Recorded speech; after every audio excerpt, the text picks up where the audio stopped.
E aí, gente, era nem isso aqui. No episódio de hoje, a gente vai falar sobre dois temas, mas eu vou misturar também um pouco com outros, que também tem a ver com uma série de posts no Instagram que a gente fez recentemente, né? Então a gente vai tentar introduzir de uma forma bem informal, tanto a física de partículas quanto algumas questões da física quântica. Só que o objetivo dessa introdução é dar um panorama geral. Talvez até deveria mudar o nome desse episódio, né? Que é o objetivo é dar um panorama geral da física moderna, né? Panorama que tem alguns focos, né? Essencialmente na física de partículas e essencialmente na física quântica. A razão de eu ter estudado esses tópicos, me interessei na verdade, é por obrigação, porque nos cursos de computação quântica, eles te inserem no tema, e você meio que, querendo ou não, você precisa de um background de física. Então eu lembro quando eu comecei a fazer cursos um tempo atrás, sobre computação quântica, eu tive dificuldade, porque meio das coisas que eles falam, meio que eles assumem que você deveria saber. Então, é meio difícil de entender o que que é um entanglement, o que que é, como que comporta partícula, enfim. Essas coisas são introduzidas, mas elas não são introduzidas com detalhes, tanto quanto você vai num curso só sobre essas coisas, né? Então, os cursos que eu recomendo de física de partículas é um que tem na página do MIT, gratuitamente. Eu lembro o nome dele, se é Marcos. Acho que é Klaus, Marcos Klaus, alguma coisa assim. É o professor de tanto física de partículas, tem um curso só sobre isso, que é uma introdução. Também tem um livro de física de partículas, que é do Brian R. Martin, Nuclear and Particle Physics, uma introdução, que tem as duas questões, e B. R. Martin e Shaw, que é só sobre física de partículas, né? Se eu não me engano, esse B. R. Martin é o que dá o curso, que tá na página do MIT. Então, você quer ir além do que a gente for falar aqui, esses dois livros são importantes e são bem didáticos, né? E outro livro que a gente recomenda, a parte de física quântica, é o The Physics of Quantum Mechanics, do James Binney, do David Skinner, que é bem didático, bem fácil de seguir. E tem algumas questões modernas, né? Fala de computação quântica e coisas do tipo também. Outro livro que eu recomendo é o Introduction of Quantum Mechanics, do David J. Griffiths. Esse livro é de 1995, então ele não fala sobre computação quântica, né? Mas ele é bem didático, ele fala sobre a teoria no geral, de uma forma bem interessante. Então, esses são os livros que eu recomendo, né? Outro livro que eu recomendo nesse tema, né? Não é um livro, praticamente. A gente vai falar um pouco, né? É o Discussion with Einstein on Epistemological Problems, do Niels Bohr. Vou deixar na descrição, todos os livros vou deixar na descrição. Eu acho que é isso. Então, o que a gente vai falar aqui? Que normalmente a gente assiste documentários, esse tipo de coisa. Sei lá, vê um vídeo, mas nunca você vai ter o conteúdo tão profundo. Você vai fazer um curso e ler livros no tema. Se quer aprender sobre física de partículas, você vai ter que aprender a matemática por trás, que é álgebra linear, matrizes, probabilidade. No caso da física quântica, você vai ter que, assim, sendo sincero, a matemática da física quântica e da física de partículas e coisas do tipo, ela não é difícil. Comparado a outras áreas da matemática em si, né? É claro que ela fica mais difícil. Quanto mais você vai adentrando no tema, mas acho que não é tão difícil quanto tópicos, na minha opinião, são complexos. como topologia, matemática pura. Topologia, matemática, topologia não é matemática pura, né? Mas tem tópicos da matemática pura, principalmente teoria dos números, coisas do tipo, que é muito mais difícil do que outras áreas. Então, no geral, eu achei a parte de matemática mais difícil. A parte mais difícil é tentar interpretar as coisas corretamente, né? Até porque estudar as coisas não é difícil. Difícil é descobrir coisas novas, né? Uma área. Então, a gente vai começar com física de partículas. Depois a gente vai pra física quântica em si, né? Então, primeiro a gente tem o que se chama modelo padrão da física de partículas, né? A gente tem três coisas, né? Então, um peão uma caixinha e um três compartimentos: férmions, bósons e leptons. Essas três divisões são as divisões que as partículas existem, né? Tem também o Higgs boson, que é diferente de todos. Esse é bem recente, né? Então, no caso dos férmions, né? A gente tem os quarks. O que é um quark? O núcleo de um átomo ele é feito de prótons e nêutrons. Esse núcleo de prótons e nêutrons, dependendo do número que você tem, vai ter um elemento diferente. Então, no caso, hidrogênio, deutério, lítio, exemplo de átomos, né? De um elemento tem apenas um, um componente que distingue eles, né? E no caso, sempre esses componentes são prótons e nêutrons, então todo elemento, desde hidrogênio, hélio pra frente, ele tem um número, uma quantidade, prótons e nêutrons que define ele, né? E na tabela periódica isso é feito de forma de menor para maior, de cima para baixo, né? Tem também a questão das órbitas desses átomos, né? Tem elétrons que rodeiam eles. E nesse contexto tem uma palavra que é usada muito que é shells, que é meio que cápsulas, que seria as diferentes cápsulas que seriam a forma geométrica que os átomos possuem. É uma forma tridimensional. Se você for ver imagens de átomos, né? Você vai ver que é uma coisa muito mais topológica do que parece, né? A forma como eles se integram, né? Eles se comportam. E esses prótons e nêutrons são essenciais para o átomo, né? Eles são feitos de quarks. Quarks, eles não são observáveis até o momento, não tem nenhum experimento que observa eles. Mas tanto, até o livro que eu citei, Física de Partículas, eles falam que eles já tinham sido previstos antes e já estavam envolvidos na matemática de física quântica na época. Mas depois ele foi provado, né, de fato. Talvez demorou um pouco para ser aceito, mas os quarks existem, né? Eles foram sendo descobertos ao longo do tempo, normalmente com experimentos com colisão de partículas, né? Aqueles Hadron Colliders, né? Que você colide as partículas para que você produza outras novas, né? Então, de repente você quer ver o que acontece com um muon, que é uma partícula, colidindo com um próton, enfim, muon com neutrino, enfim, você quer ver as partículas se chocam, o que acontece, né? E essa a explicação que a gente usa para o que acontece quando elas se chocam é com os diagramas de Feynman, né? A gente não vai discutir nesse episódio. Então, os quarks são feitos de seis, que é o up, down, charm, strange, top e bottom. Então, um próton, por exemplo, ele vai ter três quarks. No caso, tem uma configuração deles. Pode ser up, down, enfim.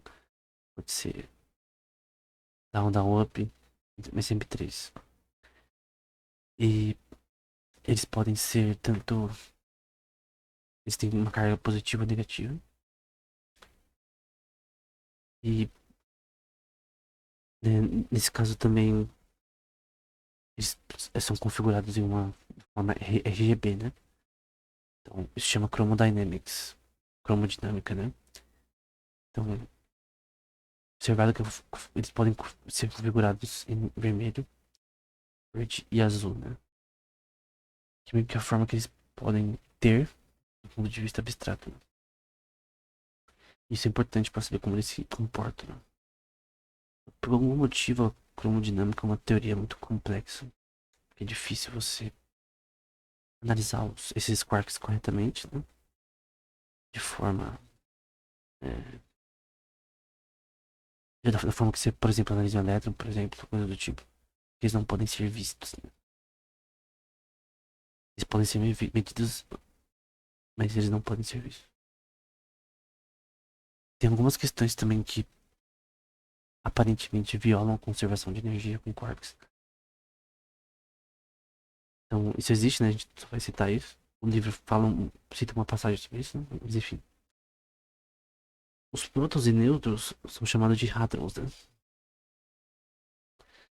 E todos esses que a gente citou tem os quarks, né? Todos têm o contrário deles, que a gente já vai falar que é uma antimatéria. Né?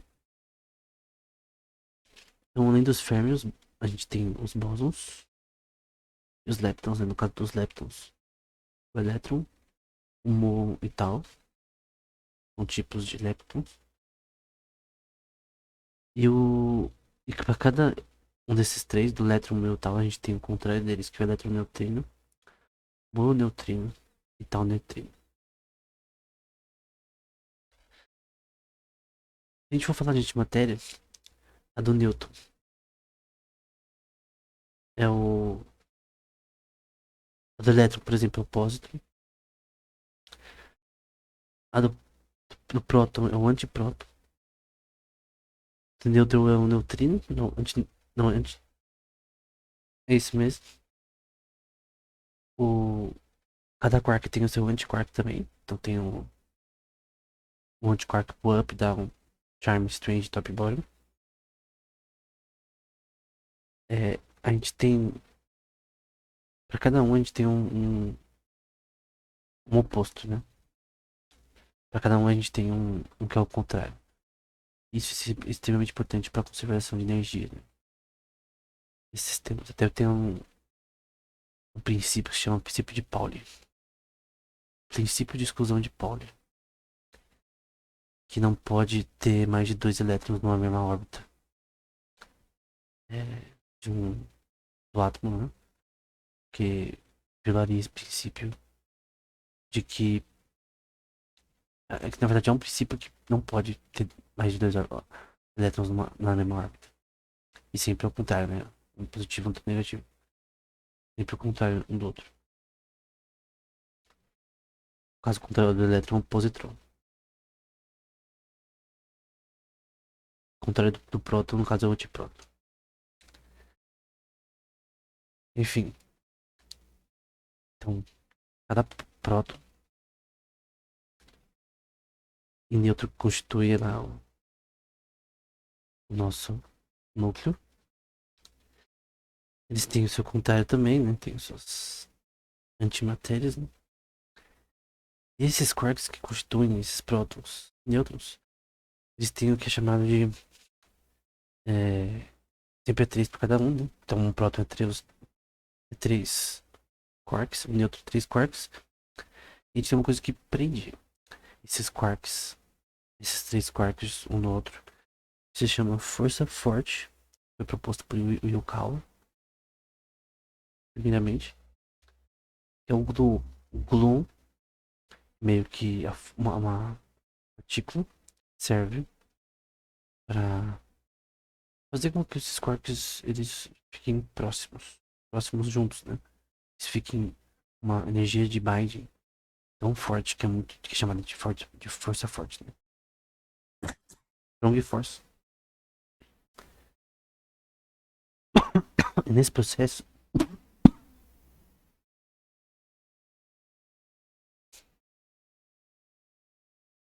tomar água aqui que eu tô morrendo já. Tava resfriado antes. Nesse processo a gente também tem os pions, né? Os pions, eles meio que são energia produzida nesse contexto dos gluons. São usados pelos gluons aí pra fazer que coisa aconteça, né? Os pions têm a capa positiva, neutra e negativa. Então, o que prende esses quarks um no outro é o gluon, né? Isso é uma coisa importante. Então a gente pode dizer, a priori, nesse começo, que tudo no universo é feito por quarks. A parte mais. Se a gente pegasse Lucretius em inglês, assim como é em português, o filósofo, né? Que é conhecido como o pai da teoria atômica na Grécia Antiga. Que ele falou, se a gente divide, por exemplo, vou dar um exemplo esdrúxulo, né? Carne. Divide, divide. A parte mais. Não te divide o suficiente. A parte mais indivisível é o átomo, né? Também viram que não é o átomo. A gente tem prótons e nêutrons no processo. A gente também tem os quarks. Então, lembrando que o quark a gente não consegue ver. E também o comportamento dele com a cromodinâmica é bem complexo de se descrever no momento. Tem um exemplo de experimento que pode ser feito para separar os quarks, que é o quark gluon plasma. Um ambiente bem quente, né, nesse contexto. Para fazer com que esses quarks poderiam ser estudados melhor, né? Mas nada foi feito no momento que realmente produzisse, né? Então tudo no universo é feito por quarks. É assim que Deus criou. A gente só descobriu. Tudo é feito por quarks. Só que tem uma teoria. É uma teoria que não é aceita no momento. Mas ela existe. Então a gente poderia supor. Mas o que a gente.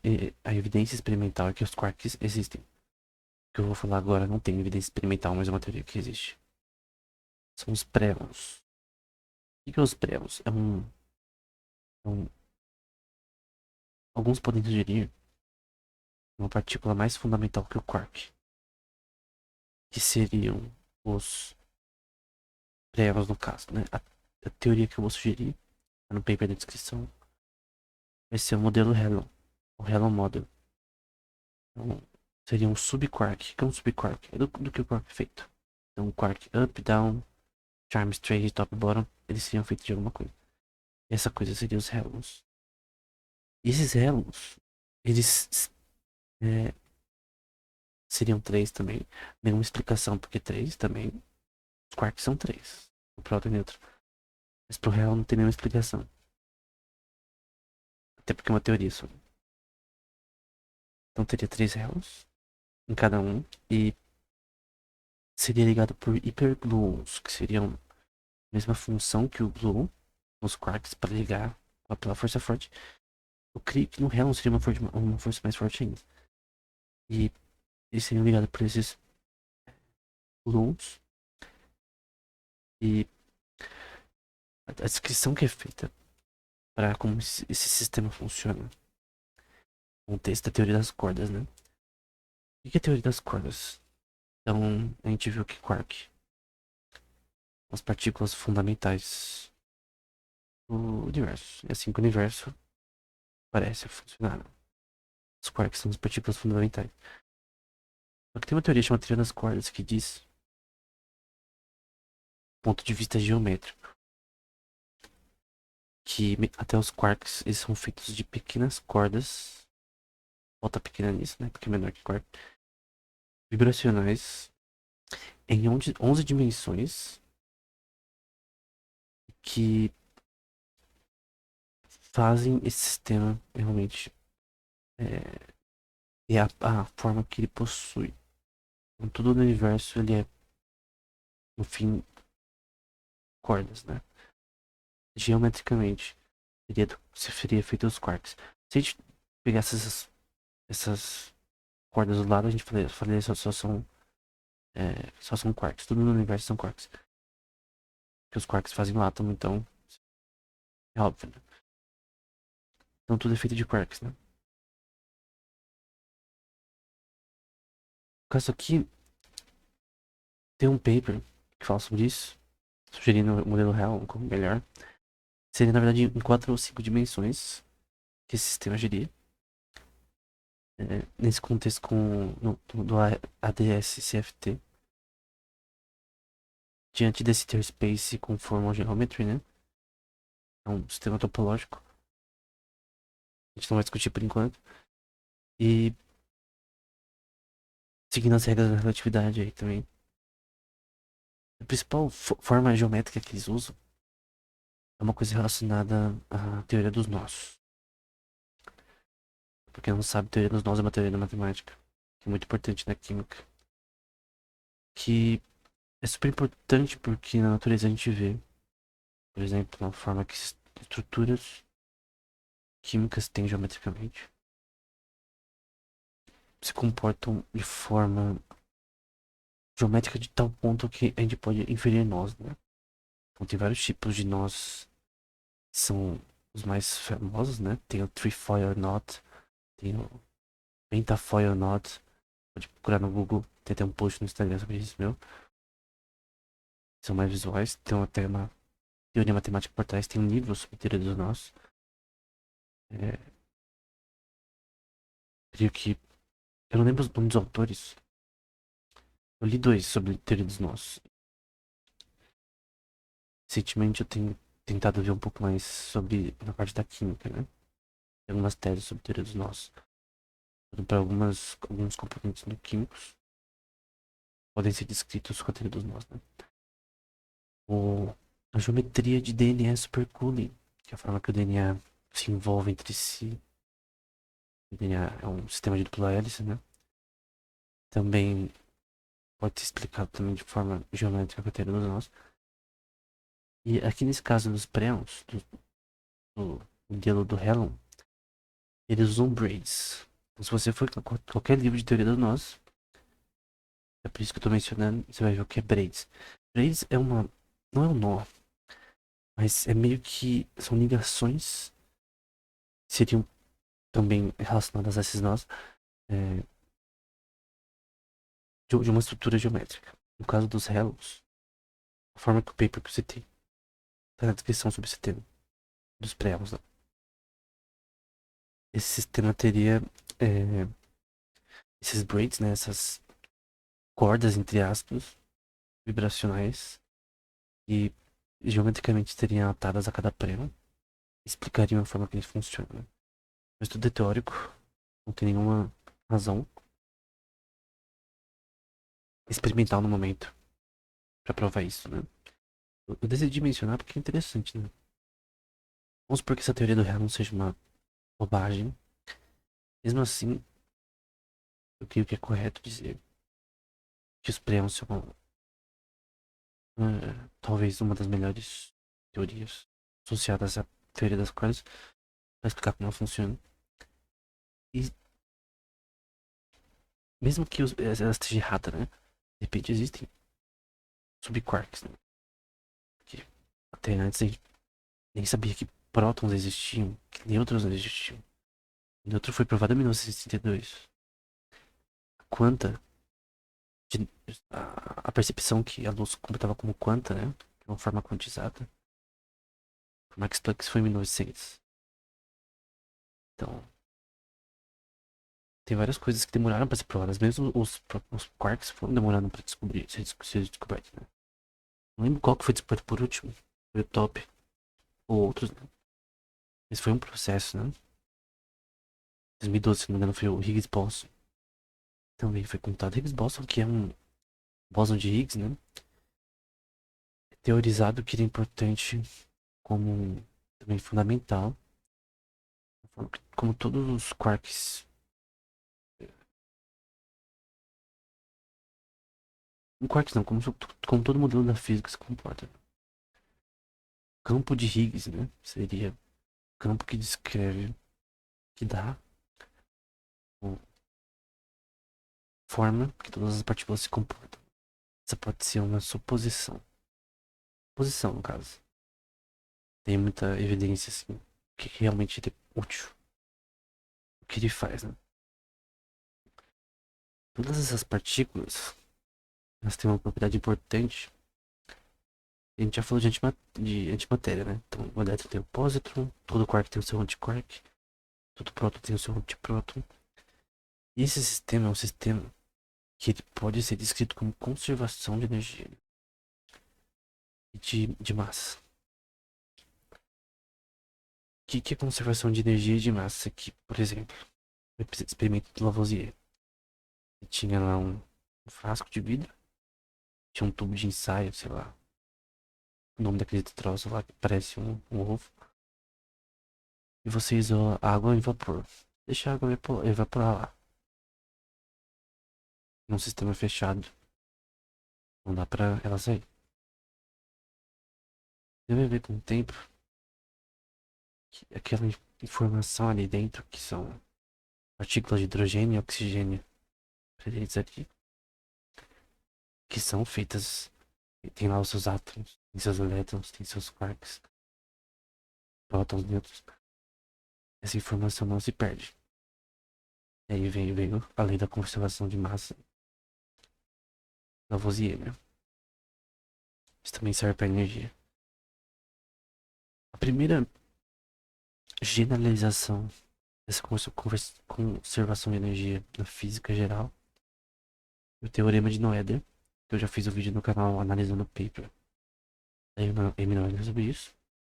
Pode ser resumido que todas as partículas, todas as formas que sistemas gravitacionais comportam também, tudo na física, no geral, seja na teoria da relatividade, seja o que for, energia e massa se conservam. Elas se conservam no ponto de que todo o sistema físico, todo o sistema da física de partículas, todo o sistema químico, o sistema químico baseado na física de partículas também, se comportam de tal forma que eles são simetricamente anuláveis, né? Então, se você ter um, um campo de equações diferenciais que descrevem, por exemplo, um sistema é, em conflito com outro. Então, pode ser um sistema termodinâmico, não importa. Vamos supor que seja um sistema é, aberto, sistema fechado, tá compactado, né? Então, um frasco fechado a vácuo seria um sistema fechado. Sistema aberto é um sistema livre, né? Você taca bolhas na atmosfera, é um sistema aberto. Então, tem as leis da termodinâmica. Existem três leis, tem outra quarta. Uma das leis é sobre a conservação tem a ver com a conservação de energia. Tem uma outra também que tem a ver com a questão que a entropia sempre cresce. Acho que segunda. Ah, se o sistema não é estático ao ponto de ser isolado totalmente, sempre o sistema vai ter uma entropia crescente. Entropia é a quantidade de desordem no sistema. Por exemplo, um buraco negro ele tem entropia. É medida pela forma do Bernstein-Hawking. Né? Bernstein-Einstein entropia, né? É a forma de medir a entropia de buracos negros.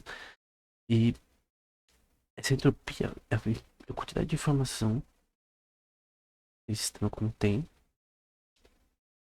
de forma dinâmica. Creio que o Clausius é bem conhecido por inventar a primeira equação de entropia. Uma das primeiras que escreveu, né? Constante de Boltzmann. É a integral de dq por dt, que é a calorimetria ao longo do tempo t. A integral é só uma soma, né? Ao longo do tempo. A entropia é uma coisa importante para entender física também, né?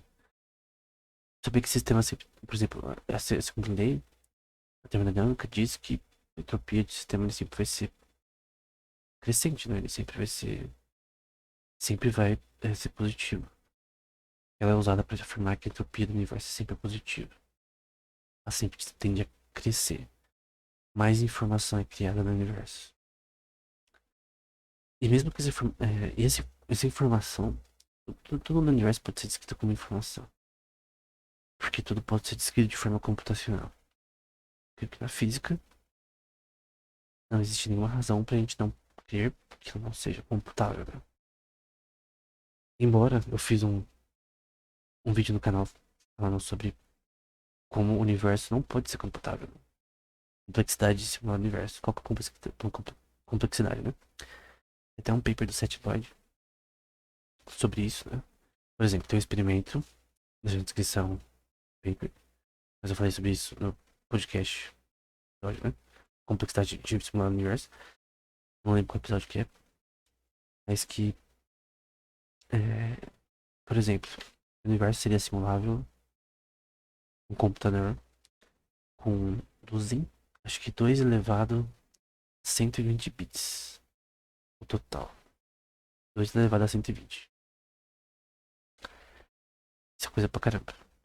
Deixa lá de concluir que não seria possível simular com o que a gente tem hoje. E aí, na verdade, acho que era 2 elevado a 90. Mas adicionando, acho que matéria escura, se não me engano, ele é, colocou 2 elevado a 120, se não me engano. Tem outro paper que tentou simular numericamente.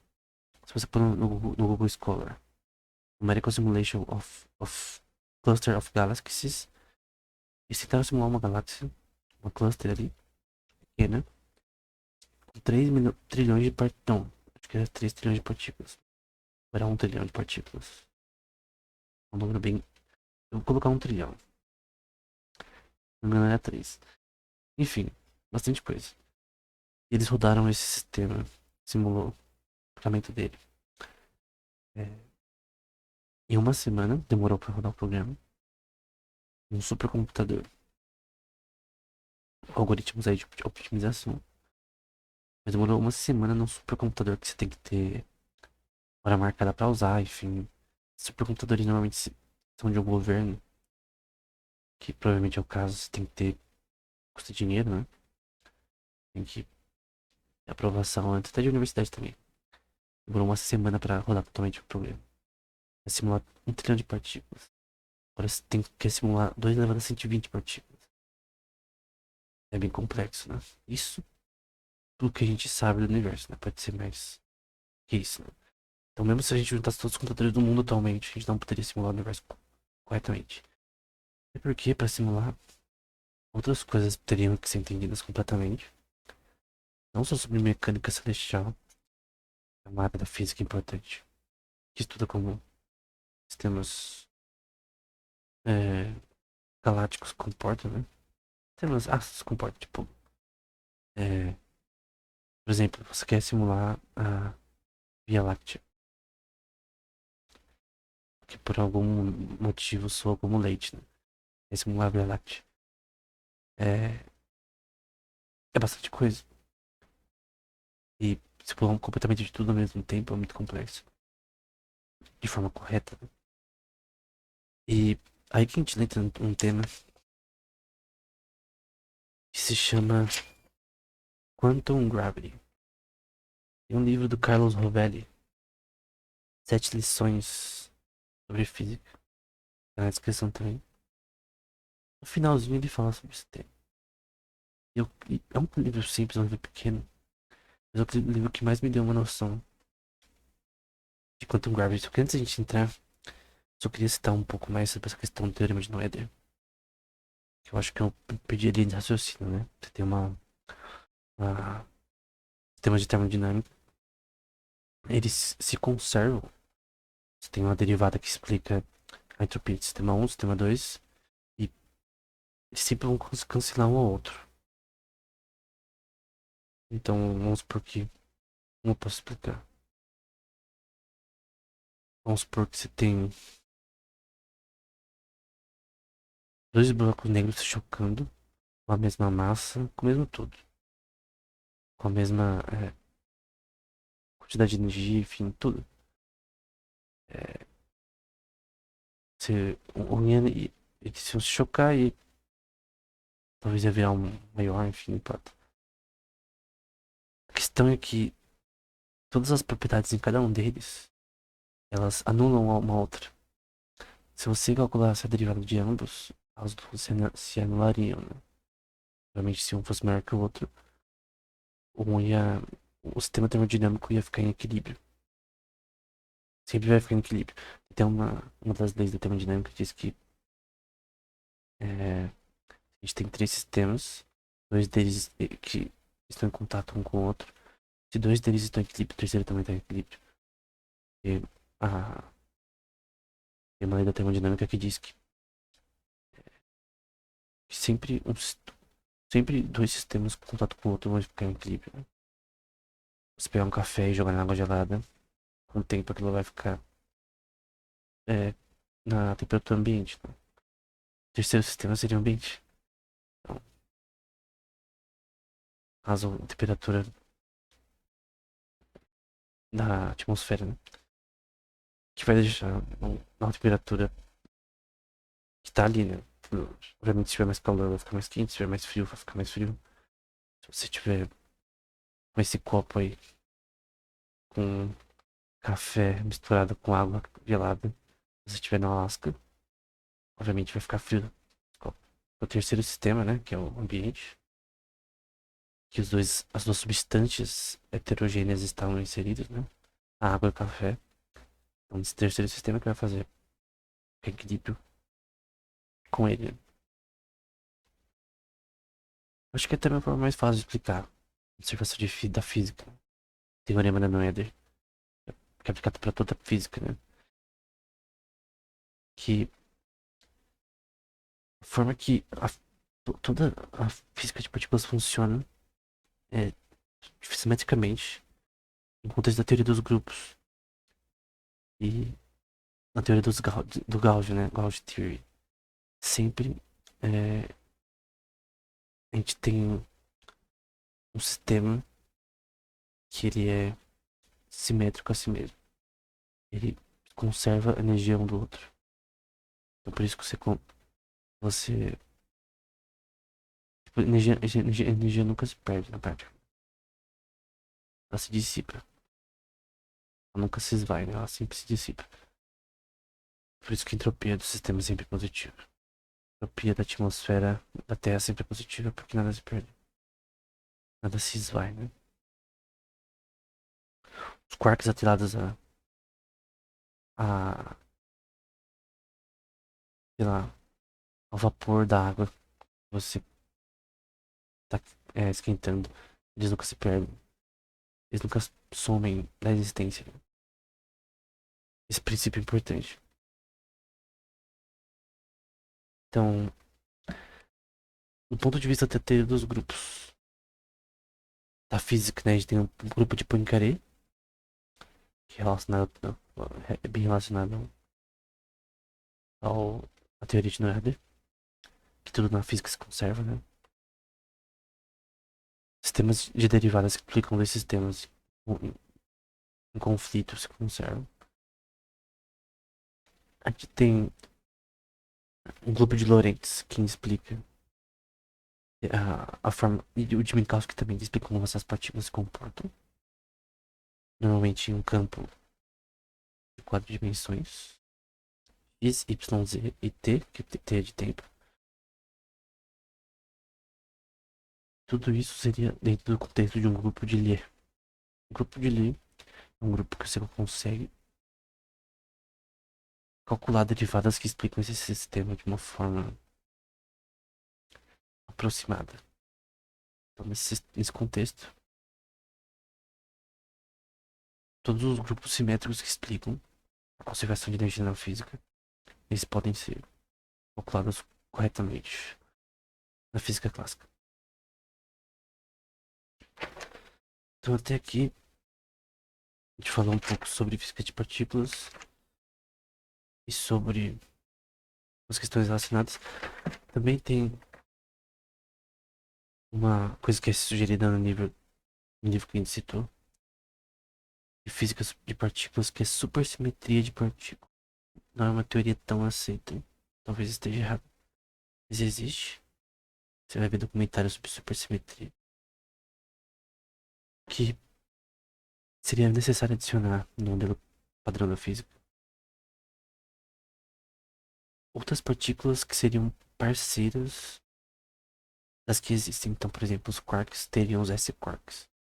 Seria o seu parceiro ali. O neutrino teria o S-neutrino. Os leptons teriam os S-leptons. O glu teria o gluíno. O bóson de Higgs seria o higino. O bóson, o W seria o íno. O Z-bóson é o zino. O fóton seria o fotino. O nêutron seria o neutralino. E o elétron é esse elétron. Até esqueci de falar dos bósons, né? Que é os fótons, né? O bóson W e Z, que eu não falei antes sobre, mas enfim. Então cada um tem os fios ao contrário, mas a teoria não é tão aceita no momento, não foi comprovada, né? Então, sobre física quântica, né? Uns princípios básicos e fundamentais. A gente tem constante de Planck, a gente tem a conservação de energia e massa. Então, E é igual a mc ao quadrado, quer dizer que energia é igual a massa, né? O tema tem mais energia, obviamente ele vai ter mais massa e vice-versa. A gente tem a relatividade especial, que é extremamente importante para entender como partículas se comportam. Todas essas partículas que eu expliquei, elas são relativísticas no geral. Tem algumas propriedades de quarks que talvez não aparentam ser relativísticas, mas no geral elas são relativísticas. Partículas. Só que tem um problema, né? Nesse contexto dessas partículas, a gente tem um princípio de incerteza, uma coisa chamada spin. Todas essas partículas elas podem ter um tipo de spin diferente, pode ser 1/2, ou um número inteiro, um bóson, né? Os férmions têm um spin 1/2. Uma partícula como elétron, por exemplo, ela vai ter uma rotação, que é o spin. Quando você medir ele pode estar para cima ou para baixo. Esse para cima ou para baixo é uma abstração. Ele pode estar num estado chamado ground state ou excited state, que seria um estado neutro ou um estado que está excitado, né? E no caso todas as partículas elas têm essa propriedade, né? No caso, por exemplo, os fótons têm isso daí, enfim. Isso é importante para a computação quântica, por exemplo. Só que tem um problema nessa questão. É o princípio da síntese de Heisenberg, que diz que tanto a posição quanto o momento, que é a massa vezes a aceleração da partícula, são menores que a constante de Planck dividido por 2. Ou seja, não é possível você saber o momento e a posição da partícula ao mesmo tempo, simultaneamente. Ela medindo seu fóton, você não pode saber a posição e o momento dessa partícula simultaneamente. E o spin dela também tem uma coisa chamada superposição de partículas. Você também pode não saber com extrema certeza é, se ele vai estar para cima ou para baixo, se ele vai estar em ground state ou excited state. E o que isso provoca, né? Esse é um princípio importante, que é o que faz a física quântica ser diferente da clássica. Então parece que partículas, elas não Você não consegue saber a posição, o momento dela automaticamente. Então você não consegue saber onde ela tá. Certeza. Ao longo do tempo. Então não tem como você. E na física clássica só calcular uma derivada da posição no momento ao longo do tempo. Não tem como. Você não vai saber os dois ao mesmo tempo. Então, o que é usado? Como que você sabe a posição dela? Então, é uma coisa chamada amplitude de probabilidade, né? Então, toda a física quântica, até alguns livros já começam com isso. Os livros que eu citei começam falando sobre a probabilidade, né? A densidade de probabilidade da posição no momento dessas partículas. Em um sistema mais fechado, sem perturbação, é mais fácil você saber. Em computadores quânticos, por exemplo, um sistema criogenizado, menos 273 graus, e supercondutores. Então é mais fácil você controlar os estados dessa partícula. E normalmente estão ligadas por um princípio chamado entanglement, que é o entrelaçamento quântico, então, que comunica entre duas partículas, por exemplo. E esse entrelaçamento, quando você mede uma partícula A, ela, essa interpretação de Copenhague, ela, ela muda o estado da partícula no momento que você mensura ela. Então, você mensurar a partícula, essa opinião de Bohr, de Heisenberg, muda o estado do sistema. Então, beleza, você não consegue saber o momento e a posição da partícula. Você tem que usar unicamente teorias de probabilidade para saber onde ela está. Isso não é certeza absoluta. No fim, você não consegue descrever o comportamento delas corretamente. Você sempre tem funções de probabilísticas para explicar como essa partícula se comporta. Aí vem a questão de Einstein, né? Por que a gente não pode ter algo mais absoluto na física quântica e explicar como essas partículas se comportam? Eu não consigo explicar como o spin dela se comporta porque se eu pegar um feixe de luz e jogar onde for, eu sei a direção, a forma que vai ter, a velocidade, tudo, que a gravidade vai é, distorcer essa luz, por exemplo, a gravidade do Sol distorce a luz que foi passada por lá. Porém, como é que a gravidade, por exemplo, faz isso? A gravidade é outro ponto aqui, que não tá, a gente não tá relacionando por enquanto. Não tem uma explicação diferente se explicar comportamento no mundo quântico sem funções de probabilidade. Então, tudo nessa área é probabilístico. Sempre a probabilidade do Hamiltonian do sistema evolui desse jeito, né? Você pode analisar esse sistema corretamente, mas é sempre com probabilidade, né? Não um sistema determinístico totalmente. Isso deixa Einstein com um pé atrás, né? Por que com o pé atrás? Porque ele achava que era estranho, muito estranho, que no geral a gente não tivesse uma teoria que explicasse o comportamento desse sistema de forma mais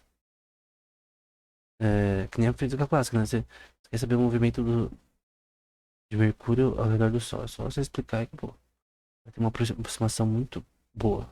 Não é absoluta, mas é muito boa. Na física quântica a gente não tem isso. A gente tem mais incertezas do que certezas. O livro do Carlos Rovelli, ele vai citar uma coisa. Ele lá que fala em 7 lições sobre física. É o mais famoso dele. Um dos livros mais vendidos da história sobre física. Ele vai falar que é como se Deus tivesse feito, em vez de fazer linhas que fossem fáceis de enxergar, tivesse feito linhas que são ofuscadas, né? Obviamente, ele falou isso de uma forma pra colocar um ponto na opinião dele. Mas obviamente, eu, por exemplo, o Carlos Rovelli provavelmente não é, né? Eu, no caso, sou cristão, né? Eu creio que Deus consegue saber a posição e o momento da partícula ao mesmo tempo. Ele tem completa ciência de como o sistema funciona, como de forma determinística, né? Porém, nós, meros mortais, temos de uma explicação é, absoluta da forma como essas partículas comportam, né? Einstein sugeriu uma coisa chamada hidden variables, né? Variáveis escondidas. Como coisa que falta na teoria quântica, porque senão ela estaria incompleta, para fazer, para se explicar como o sistema se comporta. A gente tiraria esse monte de densidade de probabilidade que faz a gente só é, ter uma noção apenas de como o sistema se comporta. Só que isso não aconteceu, né? Tem até um livro que você tem no começo que fala sobre isso. Então tá lá o Bohr e o Einstein. Tem até alguns documentários que mostram essa discussão entre os dois. Quem estava certo? Einstein ou Bohr sobre a física quântica? A física quântica estava incompleta? Faltava alguma coisa para descrever ela ou estava completa? Em 1927, na Conferência de Solvay de Física, Bohr e o Einstein começam a conversar. E conversa vai, conversa vem. O Einstein sugere assim: imagina que você tivesse uma caixa com um relógio atômico, por exemplo, e você tivesse passando um feixe de luz ali nela. É, o objetivo desse experimento seria. Ele tá falando, né? Não é um experimento que foi feito. Experimento de pensamento. Né? Era tentar provar a conservação. Conservação não. Era tentar violar o princípio da certeza de Heisenberg na versão que é o princípio de energia. Então, acho que energia e tempo é menor que alguma coisa. Se no caso, o princípio da certeza você não consegue saber o momento a posição da partícula, nesse caso era energia, a um do tempo, parece. Enfim. E o Bohr, que é um livro escrito pelo Niels Bohr, tem uma descrição sobre isso. Ele fala que o Einstein falou isso e ele ficou meio perplexo, né? Ele não conseguia ter uma resposta ali. O jeito que ele falou, né? Ele mesmo vai falar que o Einstein é muito engraçado e tal. A forma que ele falava sobre essas coisas.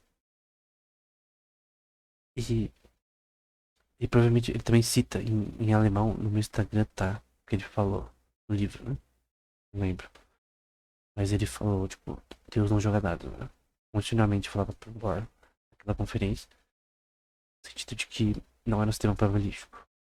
Eu acho que Einstein também estava errado nesse ponto. Claro que foi uma frase para fazer um ponto. No fim, como cristão, eu creio que é um sistema determinístico. No caso, para Deus, né? Ele criou, enfim, para nós, ignorantes, né? Nós só conseguimos no momento usar densidade de probabilidade. E Bohr não conseguiu responder. No fim, por mais que ali teve até uma descrição de um cara que esteve lá, né? Parece. Falando, tipo, que o Bohr tava muito. Eu não consegui responder. O Einstein tava meio que. Ou ele ganhou ali. Todo mundo meio que parecia que pensar que o Einstein tinha ganhado a discussão. Só que posteriormente, a teoria assim, ou a teoria quântica está completa, falta alguma variável escondida para explicar, ou ela não está incompleta. A gente já tem a forma como ela funciona. A gente só pode explicar essas partículas com densidade de probabilidade. E aí, tem um paper chamado APR Paper de 1935, que é depois dessa conferência de Solvay, depois dessa discussão com o Bohr, que teve outros também. E o Einstein e Podolsky e Rosen falam dessa questão de que se você tiver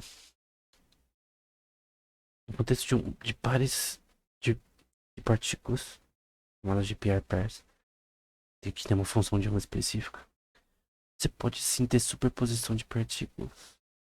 A partícula pode estar em dois estados ao mesmo tempo. Porém, não pode ter entanglement, não pode ter entrelaçamento quântico. Você não pode. Duas partículas interligadas uma pela outra não pode comunicar instantaneamente de um lugar para o outro. Porque é uma coisa que é um princípio importante do entanglement. É o princípio da não localidade. Então, o que é localidade? Por exemplo, eu pego uma bola, jogo na cabeça de uma pessoa. É um objeto da bola, a minha força é a forma que eu movo meu braço. Ela vai de forma curvilínea até a pessoa, sei lá. E aí, o meio que ela trafega, ela não pode ir de um lugar para o outro sem ela passar por todo o caminho. Então, na localidade, passa percorrer todo o caminho pelo meio que for. Seja na água, no universo, no céu, enfim. Tem que percorrer o caminho inteiro. No caso da não localidade, vamos supor que a gente tenha partículas aqui na Terra, região chamada X, e outra região Y, a anos-luz daqui em outra galáxia, duas partículas interligadas por entanglement. Na não localidade, seria possível, talvez, comunicação superlúmica, que é a comunicação mais rápida do que a luz. Porém, isso não é possível, eu já fiz um vídeo sobre isso. O entanglement e a não localidade não permitem comunicação mais rápida que a luz.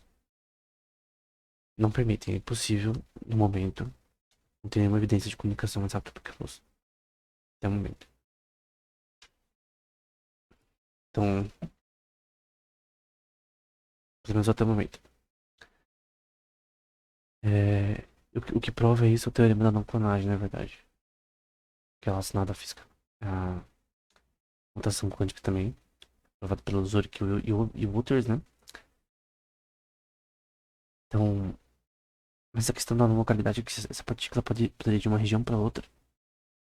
Somente fosse uma partícula apenas de uma forma instantânea. Essa comunicação instantânea era chamada por Einstein de Spooky Action at Distance. Ação estranha à distância, né? Você tá na Terra, você tem duas partículas interligadas A e B aqui até a Lua. Aí esses blobs estão se comunicando. Eles conseguem se comunicar mais rápido que a luz. Só que, como eu disse, não permite comunicação mais rápida que a luz. E mesmo em teleportação quântica, você não tem uma teleportação no sentido que a não localidade sugere, né? Que a partícula trafega todo. Por exemplo, você tem dois computadores, você manda uma partícula de um lado para o outro com computação quântica, né? Teleportação quântica. Foi feito isso de uma ilha para outra, por exemplo. Um experimento com a China, Estados Unidos, parece. E é com feixes de luz. Pode também ser feitos com cabos de fibra óptica. Eu lembro de um post que eu fiz no meu blog que se chama de Fugai, que era sobre blockchains, né? Quanto blockchains. E aí coloquei umas imagens ali de equipamento que é usado para distribuição de chave quântica, né? Que é criptografia, só que com um hardware diferente, né? Só muda o hardware. Então pode ser usado laser também, fibra óptica. Só que a partícula, ela é reconstruída nesse processo. Então a teleportação quântica é uma reconstrução de informação de ATB. Reconstrui a informação de ATB. Não copia ela, se reconstrói. E no caso, um hacker não consegue pegar essa informação pelo teorema da não clonagem. Ele só vê uma bagunça, né? Mandar uma imagem de ATB usando teleportação quântica e não consegue copiar essa imagem, né? Mas essa questão é A gente viu que comunicação superlúmica não existe no momento, né? Mas o Einstein tinha essas duas coisas, né? Ação estranha de distância, estranho, entanglement estranho, e a falta de uma teoria mais explicar essas coisas melhor na física quântica. Ainda existem pessoas que acreditam que a teoria quântica está completa. Só que um dos livros que eu citei fala que acredita em introdução à computação quântica fala que, embora que teoria seja criada no futuro, para explicar melhor a física quântica, com certeza ela não vai usar variáveis escondidas. Por quê? Em 1964, John Bell, ele provou não, ele fez escreveu um paper, que meio que fala sobre o experimento, o paper dele chamava On Einstein-Podolsky-Rosen Paradox, fala especificamente do PPPR, propôs um experimento para provar de uma vez por todas quem estava certo, Bohr ou Einstein, porque até o momento ninguém sabia. Variáveis escondidas são algo útil ou inútil. Ele propôs chamada de inequalidade de Bell. Então, se o experimento desse um resultado específico por essa inequalidade, a teoria de Einstein poderia estar. A teoria de Einstein não, a teoria das variáveis escondidas estaria errada ou correta. E um experimento feito pelo John F. Clauser. Ele, no documentário fala que ele fala, né, que ele estava na biblioteca, pegou uma tese randômica, que era do John Bell, que ninguém sabia que existia, leu, achou interessante e fez experimento. Né? Em 1970, ele propôs o experimento, né? Tá o paper na descrição. Em 72, ele fez o experimento com Friedman e Clauser. E em 1982, o Alan Aspect faz outro experimento, talvez mais detalhado. Falando sobre isso, né? Então, tanto o Clauser e o Alan Aspect fizeram isso. E eles ganharam um prêmio Nobel, acho que no ano passado, por conta disso. Ou retrasado, não lembro. Esse experimento provou, por mais que. Não, o Clauser fala que ele queria provar que Einstein estava certo. E a teoria das variáveis escondidas existia. E todos os experimentos que eles fizeram, e até hoje mais experimentos foram feitos ao longo do tempo, provam que não existem variáveis escondidas. Que a física quântica ela opera como ela opera. Acabou. Esse foi o fim da discussão de Einstein e Bohr. E por incrível que pareça, no livro do Carlos Rovelli, ele fala sobre uma coisa chamada. Ah, quando o Bohr morreu, depois de um tempo, foi no escritório dele, eu acho. Na lousa, eles viram um desenho. Parecia aquele experimento que o Einstein sugeriu para ele em 1997. Conferência de Solvay de Física. Ele sugeriu, tentando dizer que o Bohr estava errado. A teoria quântica estava incompleta. Eles viram na lousa que o Bohr usava. Né? Isso mostra que até o fim, o Bohr ele acreditava que o Einstein merecia, pelo menos, a, como fala, a, ele merecia a dúvida, né? Ele merecia, ele tinha um respeito por ele, o Niels Bohr. Né? Mas Einstein estava errado, acabou. A teoria quântica está completa, embora caras como Roger Penrose, ele que ganhou um prêmio Nobel em 2020 da física, pela pesquisa em atividade relacionada a blocos negros, ele, ele diz constantemente que a física quântica está incompleta. Porque ela não está incompleta, ela só. É óbvio que mais coisas são necessárias para explicar como ela funciona. Obviamente a gente sabe que para a gente estudar a forma como o sistema funciona, a gente precisa de ainda de densidade e probabilidade para entender como o sistema opera. Do ponto de vista matemático, na minha opinião, eu creio que até quem é propriamente na matemática somente, a gente vai olhar para a matemática da física quântica em si e achar meio crua do ponto de vista matemático. Não, mas o problema é que tem que ser crua, porque senão é o princípio da certeza de Heisenberg. É, é um sistema que não, você não tem como entender ele de forma totalmente determinística. Não é determinística a palavra, de forma. Normalmente não tem uma forma de explicar essas coisas de forma mais fixa. Enfim. E até hoje é assim. A gente usa funções de densidade para isso. Pega, por exemplo, a equação de Schrödinger, suas variantes para o átomo de hidrogênio e as equações de revolução de Hamiltonians, unitariedade, coisas do tipo. Tem um livro muito bom que eu tô lendo, eu não tô na metade ainda.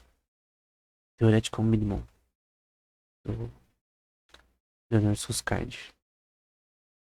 Vou fazer um post no Instagram quando eu terminar. E fala bastante sobre isso. Né? Alguns princípios relacionados a operadores da computação quântica, né? Eu vou falar de alguns princípios, tem um capítulo para ele falar aqui. 4 princípios. Observáveis são sempre mensuráveis. Perdão, observáveis, mensuradas aqui na computação quântica, são representadas por operadores lineares chamado L. A possibilidade de um mensuramento, né, como você mede o sistema, dados pelos eigenvalues, que é chamado de lambda I, desses operadores que representam observáveis, né? Então, tem os operadores lineares, que representam o que você está vendo no sistema quântico. Tem os eigenvalues, que representam os parâmetros desses eigenvectors. Então, um eigenvalue é um valor do eigenvector de um vetor específico, determina como o sistema está funcionando, como a partícula está funcionando. E, no caso, para você identificar esse sistema de forma total, você tem que pegar o trace na matemática, né? O trace é a soma de todos os eigenvalues desse sistema, que é a soma de forma matricial, é a soma de todos os parâmetros na diagonal. Pra você ver a posição do bagulho, de uma forma simples, você vê como o bagulho tá funcionando. Então a gente tem operadores, a gente tem eigenvalues relacionados a esses operadores. Esses operadores, eles têm uma forma ortogonal, os sistemas de vetores ortogonais, é pela forma que eles se comportam, né? Sempre quando você tem um fóton, por exemplo, ele tem um entanglement com o outro, você mede um, o outro vai estar ao contrário. Um tá pra cima, o outro vai estar pra baixo. Que eu escrevi uma partícula, né? Esse é o 3. 4 é que se um estado de vetores em que ele é mensurado, você tem uma probabilidade de achar essa partícula, dada como P sobre lambda I. Sobre não, entre parênteses lambda I, que é a probabilidade de você achar esses eigenvalues. No caso, o trace. Esses eigenvalues, né? Então, nesse contexto de trace, né? Você tem a entropia de von Neumann, que é análoga à entropia de Shannon, que é a entropia relacionada a um Hamiltonian. Você pega também como. Também é relacionado ao trace desses eigenvalues. Então, essas são as quatro princípios que fala sobre a mecânica quântica em si, no geral. É um ótimo livro, por sinal, né? É, então, outra coisa que a gente fala, né? Operadores são coisas que nós calculamos com eigenvalues e eigenvectors. Lembrando que o eigenvalue é uma propriedade do eigenvector. E os operadores agem em vetores de estado, né? que descasa, por exemplo, vamos supor que você tem uma razão um sobre a raiz quadrada de 2 de um estado A e uma raiz um sobre 2 sobre o estado B. Você quer associar dois estados de uma mesma partícula. Pra cima ou pra baixo, por exemplo. Uma equação básica aí. Quando o operador age no estado de vetor, ele produz um novo estado de vetor. Então essa é a interpretação da... Como você mede uma coisa na física quântica, né? Você muda o estado do sistema. Essa é a interpretação de Copenhague, né?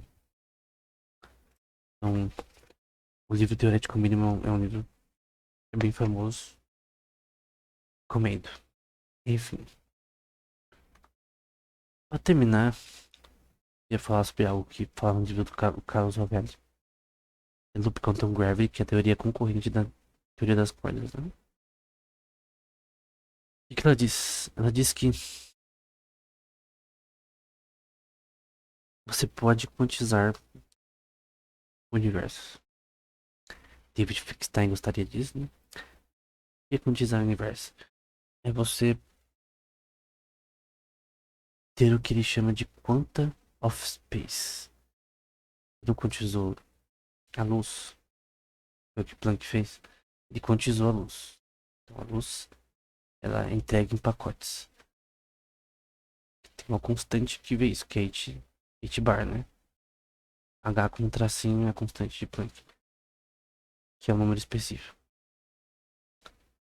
Quantizado, né? Tipo mols de uma substância química. Você tem uma forma fixa de explicar alguma coisa. Loop Quantum Gravity sugere que é possível encontrar o que a gente poderia chamar de quanta, só que do espaço-tempo em si. Não é a quanta do espaço-tempo. O espaço-tempo mesmo seria uma quantizada dele. Seria achar. Isso é feito por uma coisa. Experimentos sobre ondas gravitacionais, né? Que foi uma coisa prevista por Einstein e descoberta posteriormente. E seria no sentido que você teria seções quantizáveis mensuráveis no espaço, né? Isso seria importante para explicar como a gravidade funciona de forma individual e você conseguir generalizar ela. Se, obviamente, nós não teríamos física quântica sem a constante de Planck, a gente não poderia ter uma teoria de quantum gravity, é a constante da gravidade, né? Então, ela não foi encontrada. Ter experimentos e de encontrar essas questões aí de uma forma experimental. Enfim, esse foi o resumo dessas. É, tanto da física de partículas da física quântica. É um resumo bem cru. Tipo, resumo do resumo. Eu creio que foi bom pra mim até também. Pra eu. Lá quando eu falo das coisas eu consigo guardar mais. Também alguns podcasts eu acabo ouvindo mais. De novo também depois. Enfim. Era isso. Até o próximo episódio.